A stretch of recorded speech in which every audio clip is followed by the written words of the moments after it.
வணக்க மகளே, welcome to the ஃபென்சர் show. இன்னைக்கு ஷோல நம்ம பார்க்க போறது ரா காசா அப்படின்ற ஒரு தெலுங்கு மூவி தமிழ் டப்பிங்கோட நெட்ஃபிளிக்ஸ்ல அவைலபிளா இருக்கு.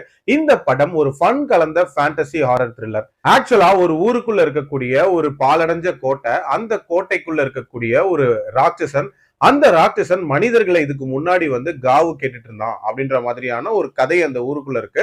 அதனால அந்த கோட்டைக்குள்ள யாருமே போக கூடாது அப்படின்ற கட்டுப்பாடுமே இருக்கு. நம்ம ஹீரோ ஃபாரின் ரிட்டர்னு தன்னோட கேர்ள் ஃப்ரெண்டை கல்யாணம் பண்ணிக்கலாம் அப்படின்ற கனவோட வராரு. வந்த இடத்துல அந்த கேர்ள் ஃப்ரெண்டுக்கு கல்யாணம் நிச்சயமா இருக்கும். அதுவும் அவளோட சம்மதத்தோடயே அது கேஷுவலா நடந்துட்டு இருக்கும். சோ ஒரு மாதிரி பயங்கரமா மொக்க வாங்கிட்டேனே அப்படின்ற மாதிரி கடுப்புல குடிச்சிட்டு எதிர்பாராத விதமா அந்த கோட்டைக்குள்ள என்டர் ஆகுறாரு. அதுக்கப்புறமாட்டு அந்த ஊருக்குள்ள என்ன மாதிரியான சம்பவங்கள் நடக்குது, மறுபடியும் காவு கொடுக்கறதுக்கு நம்ம ஹீரோவை ஏன் கோட்டைக்குள்ள அனுப்புறாங்க, போனவருக்கு என்ன மாதிரியான சம்பவங்கள் நடக்குது, அந்த பிரம்ம ராட்சசன் யாரு, டுவர்ட்ஸ் எண்ட் என்ன ஆகுது அப்படின்ற மாதிரி நிறைய விஷயங்களை சொல்லக்கூடிய ஒரு படம் தான் இந்த படம். இந்த படத்தோட தொடக்கமே பாத்தீங்கன்னா அந்த ராட்சசனோட கதை, அந்த கோட்டையை பத்திய பேக் ஸ்டோரி அப்படின்ற மாதிரி ஒரு இன்ட்ரெஸ்டிங்கான ஒரு மோட்ல தான் ஸ்டார்ட் ஆச்சு. அதுக்கப்புறம் நம்ம ஹீரோவோட என்ட்ரி அதுவுமே ஒரு மாதிரி ஜாலியா இருந்துச்சு அப்படின்னே வைங்களேன்.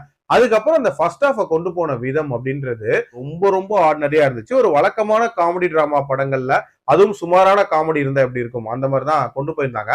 அதுக்கப்புறம் நம்ம ஹீரோ அந்த கோட்டைக்குள்ள என்டர் ஆகிறது, அப்புறம் அங்க நடக்கக்கூடிய சம்பவங்கள்லாம் ஒரு மாதிரி கேம் மோட்ல போன மாதிரி தான் இருந்துச்சு. ஒரு விதமான த்ரில்லையும் ஜென்ரேட் பண்ணியிருந்தாங்க. பட் போக போக அந்த த்ரில்லை மெயின்டைன் பண்ணியிருந்தாங்களா அப்படின்னு கேட்டீங்கன்னா அந்த அளவுக்கு பண்ணவே இல்லை. அதுக்கு முக்கியமான காரணமும் இந்த மாதிரி ஃபோர்ஸ்டு ஹியூமர் அப்படின்ற மாதிரி சில விஷயங்களை திணிச்சிருப்பாங்க. அதை கண்டிப்பா ஓரளவுக்கு அளவா கொடுத்துருக்கலாம் அப்படின்றது தான் என்னோட ஒப்பீனியன். கிளைமேக்ஸ் முடிச்ச விதம் அப்படின்றது ஒரு இன்ட்ரெஸ்டிங்கான கிளைமேக்ஸா இருந்துச்சு. ஓவரால் ரொம்ப லைட் ஹார்ட்டடா எடுக்கப்பட்ட ஒரு ஹாரர் த்ரில்லர் அப்படின்ற ஃபீல்ல தான் இருந்துச்சு. டைம் பாஸ்க்கு வேணா ட்ரை பண்ணி பார்க்கலாம். பட் நத்திங் ஸ்பெஷல் அப்படின்னு தான் நான் சொல்லுவேன். என்னோட ரேட்டிங் இந்த படத்துக்கு 2.7 அவுட் ஆஃப் 5. அடல்ட் கண்டென்ட்லாம் பெருசா இல்ல, ஃபேமிலியா பார்க்கலாம். மீண்டும் அடுத்த விமர்சனத்தில் சந்திக்கிறேன். நன்றி, வணக்கம்.